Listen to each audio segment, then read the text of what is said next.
You may have heard that Ukrainian Defense Minister Oleksii Reznikov was sacked this weekend. It's a big story, and one of the few we've heard about the Ukrainian conflict lately. We talked about fatigue in Europe. Let me ask you about fatigue here in the U.S. There is maybe some kind of Ukraine fatigue. I am worried about the fatigue of the public opinion in the United States. The news industry is biased towards, not surprisingly, what's new. So in a long and grinding war, global attention drifts. The news is also biased towards stories with grand narratives, national ideologies, clashing civilizations, how superpowers are moving their pieces across the global chessboard. From Romania here, Romania is a NATO country. Even as Putin and Erdogan talk about reviving this deal. Okay, we're going to take a closer look now at the impact that the conflict in Ukraine is having on African nations. Stories that are both about entire populations and no one in particular. At the outbreak of the war in February 2022, Marina Sonkina flew from her home in Vancouver to the Ukrainian-Polish border to volunteer as a first respondent at a transition refugee camp for Ukrainians fleeing the war. The center was set up by the Joint Distribution Committee, one of the world's largest and oldest Jewish humanitarian organizations. In Poland, they set up shelters, community centers, and a whole network of people, employees and volunteers, Jews and non-Jews, who facilitate extracting Ukrainians from battle zones and resettling them in safe countries. This is the CJN Daily, sponsored by Metropia. Today on our show, I speak with Marina Sonkina about her new book, Ukrainian Portraits, being released on September 1st, 2023. Each chapter focuses on and tells the story of a single person or family she met from among the thousands who pass through the refugee center each day. I'm Zach Hoffman, and this is what Jewish Canada sounds like for Tuesday, September 5th, 2023. Beth David Hebrew School is now accepting new students. One of Toronto's most dynamic, egalitarian, conservative congregations is offering personalized Hebrew lessons, hands-on learning, exciting field trips, and small group activities, all with a hot dinner included. This is Jewish exploration that will last your children a lifetime. Classes run weekly on Monday nights from 5 to 7:15 p.m., starting September 18th. To learn more and enroll, visit bethdavid.com or email Adina, that's ADINA, at bethdavid.com. Marina Sonkina was born and raised in Moscow. She has family both in Russia and Ukraine. And in 1987, she and her two sons emigrated from the former Soviet Union to start a new life here in Canada. She's a writer, former CBC producer and broadcaster, and professor of Russian literature and culture. She joins me now from her home in Vancouver. Welcome to the CJN Daily. Thank you very much. I wanted to hear a little bit about how this trip came to be. When the war broke out, when Putin attacked Ukraine, I literally lost myself. I just couldn't do anything. I couldn't write. I couldn't work. I couldn't teach. I was so flabbergasted by that. And there was a sense of helplessness because this is terrible. This is history unrolling, terrible events in front of you, and you're helpless to do anything, to have any control of it. So spending some time in that condition, I thought, I want to do something. And I wanted to collect money to give to Ukrainian women and children because I knew these are mostly for crossing the border. And my friends, my students were very generous. They really wanted to help Ukrainians. I had, I think, $15,000 on my hand. And then I realized that I have a barrier everywhere. How to transfer this money to refugees? I didn't know. The Red Cross, this and that, the Ukrainian community. I went to the church, to the Ukrainian community, and everywhere was such a red tape that I said, no, I have to do it personally, hands from hands. But then how do I get to the border? My idea was to get to the border, to give that to people. Again, no way. And then suddenly, and now I really believe if you truly focus on something, if you really want something, things will click. And one of the days, there was an application form on my computer.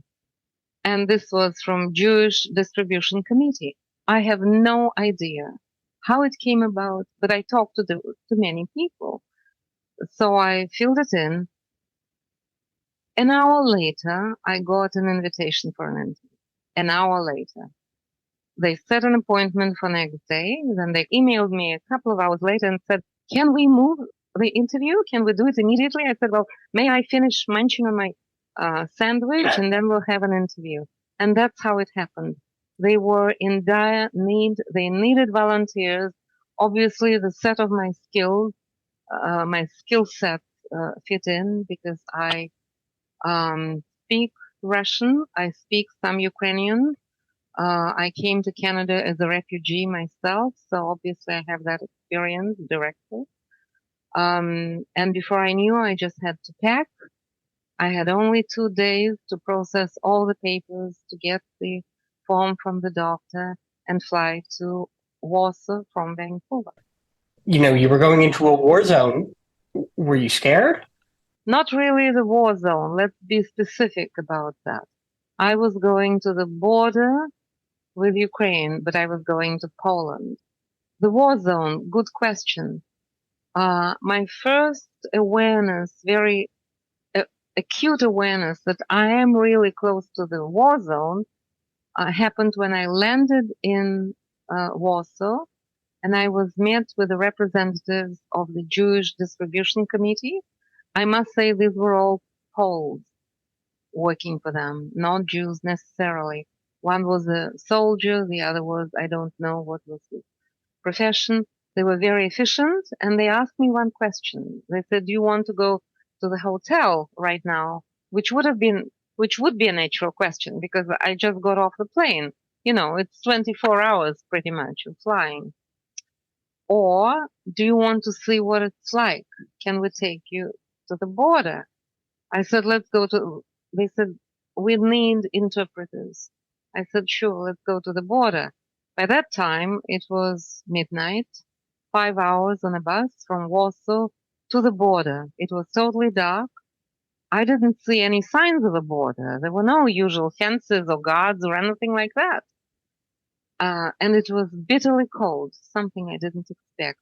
And that was my first encounter because on the right, I saw a German bus, German Red Cross, and on the left, on the ground, I saw empty stretchers.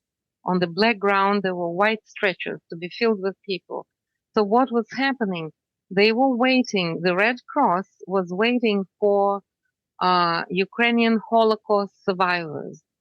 Very quickly, in the first days of the war, Germany agreed to accept the Holocaust survivors, and the bus was coming from Ukraine to Poland. It had to cross Poland and come to Germany, and that's where interpreters were needed. And that was my first encounter, the proximity, the danger of the war zone. Can you describe what it looked like, the camp that you were working at? When I think of refugee camps, I tend to think of these fields of sort of long-term tents that people are staying in. This was not that, though. This was not that. Can you describe? I was called a first responder. So you're at the border. People either cross them by foot, literally, or by bus, and some by their own cars. I saw a car with a sign, children, and the bullets on the side. So the sign that there are children does not help Russian to spare the car. So people are coming. They don't know where to go, what to do. They're hungry.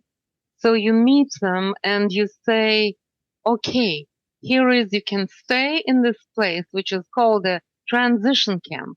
I must emphasize that in the first 3 weeks after the beginning of the war, and so you're the first person who meets them. And that's one thing, right at the border. Many of them were sitting in the tents initially, but it was so cold they couldn't spend the night there. Where the Jewish Distribution Committee comes to, they had a two-pronged task. The one is to help Jewish Ukrainians to get to Israel because Israel agreed to take them. The other to help anybody in need. And so they acted upon those both goals. Talking of the first goal, And one case particularly, we found that person with a son. We put her in the car and said, we're going to take you to the hotel, and then there is a certain process, and then you would be flown to Israel. And in the car, she said to me, I'm so afraid. I don't know if I'm Jewish. I think I'm only eighth part Jewish. They would reject me. I had to calm her down. And I said, you know, you would not be rejected. Just calm down. When I say calm down, it's easy to say, but people were enormously traumatized. Everybody. So that's one part. The other part, there is a crowd coming onto you, children, women with children. Some of them had as little as just a plastic bag in terms of their possessions. So you take them on a bus, or they arrive in this transition center. It works around the clock, 24 hours. Is the transition center, is it like a big gymnasium, or is it all outside? It's inside. Part of it is heated. It's like a huge, what do you call it, where the planes... like an airplane hangar. Yeah. Like a hangar, but huge. Yeah. So there would be cots side to side. There would be an area where the food is available 24 hours. And in the center, there is an island, the kind of a heartbeat of that information center. Again, it's volunteers. There are maps unfolded in front because people don't know what to do next. And this is the crust of my story, I think. So they've arrived to Poland. Poland cannot accommodate them anymore. Imagine the situation when these Ukrainians have to choose between 27 countries. And particularly somebody from a village, middle-aged people who never traveled, they don't know what to do. They don't know where to go. I had one lady, maybe in her 50s, and she was devastated. She said, I can't go to Denmark. I'm saying simple things. I said, look, she said, where is Denmark? I said, look, have a look at my map. And I show her on my little telephone. And she said, I'm used to eating potato. They probably don't grow potato there. I said, I'm sure they have potato. Or, I need blood pressure medication. They probably don't have pharmacies. I said, I'm sure they'll have pharmacies. Those are the kind of things that you had to deal with. People really had to select on the drop of a hat where to go. How were you able to, these are such heavy, intense things people are telling you. How are you able to, hold all of that? With difficulty, I must say. And initially, the first 2 days, I was in a state of shock just from the sheer amount of human suffering. I talked to a friend of mine on the phone who was a psychologist back in Vancouver, and I said, I'm not good at this job because I can barely contain my tears when I listen to them. And he said to me, that's okay.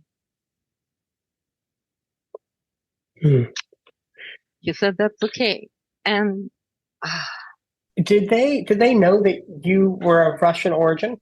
It's an interesting question. I certainly don't have any accent in Russian, but they did. Oh, you were speaking to them in Russian, so they wouldn't. This was the war is happening in the east of Ukraine. Most people from the eastern part of Ukraine speak Russian. That's their first language. Very few of them speak Ukrainian. Mm. So, what was overriding is health. It wasn't a question of what language you speak. It wasn't a question at all. It's what you can do for them. So it didn't matter. And nobody really asked me. Nobody really asked me, why do I speak Russian, or how come I speak Russian so well? Well, I would tell them. I would tell them that I'm from Canada. I would tell them that. In your book, you do emphasize often this thing that you just said, that they wanted to stay close to Ukraine. When I think about the Jewish story, I sort of think about people leaving, either being pushed out of their shtetls or fleeing and wanting to go somewhere to build a better life. They have very negative feelings towards these war-torn places, these villages that the armies came through and destroyed them. That doesn't seem to be the mentality of the people that you met. Can you talk about that? That's a very good point, Zach. Absolutely right. We live in a different time now. This is a different era. What I found is that they're very much attached to their land. The fact that I found that surprised me probably as much as you. You put all the efforts of finding the suitable country, suggesting something. All you hear, no, we can't go there. It's too far. The furthest we go to Germany because we are coming back. And I had a number of cases where I, let's put it quote unquote, worked so hard to convince them to put them on a bus. And I know that they returned. Couple returned to Dnipro, which is being bombed. The other returned to Zaporizhia, that is being bombed. And how do you account for that? To me, that sounds. For me I don't understand.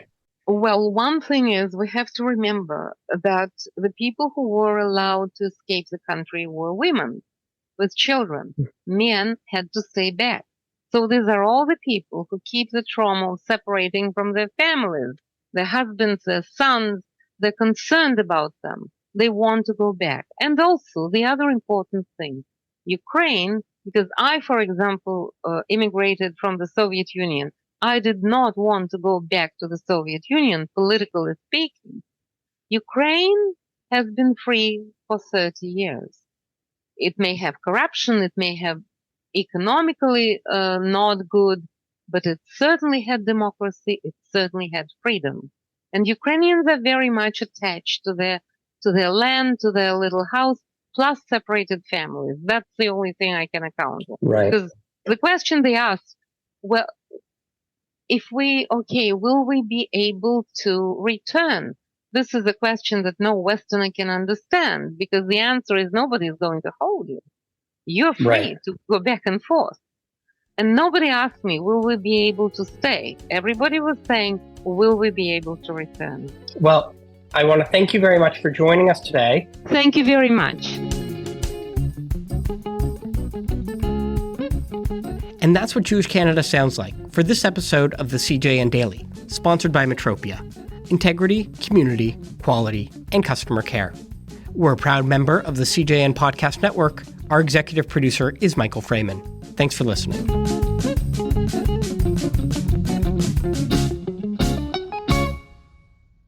Jewish comedy legend Modi and Hasidic rapper Nissim Black are coming to Toronto to perform live at UJA's campaign launch on September 7th. Visit jewishtoronto.com to get your tickets today. Don't miss Modi and Nissim Black on September 7th. Go to jewishtoronto.com for your ticket today.